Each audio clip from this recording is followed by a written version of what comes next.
voittosijoja tavoittelee.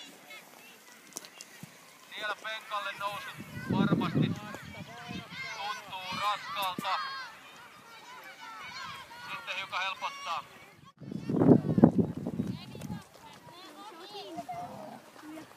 Hyvä Eemeli, hyvä Mikko. Hyvä Hyvä kaikki. Hyvä kaikki, hei Järven pojat. Aki on tässä Aki. Jaksaa!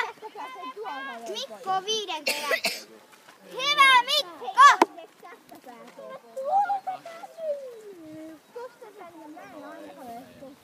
Pitäkää kaikkien ohi. Jee, hyvä Mikko! Leevi Taskila Kyröskoskelta tällä hetkellä johtopaikalla, mutta peli ei ole täysin selvä. Hyvä Allu! Hyvä Mikko! Hyvä Mikko! Penkalta alas tullaan pienin eroin.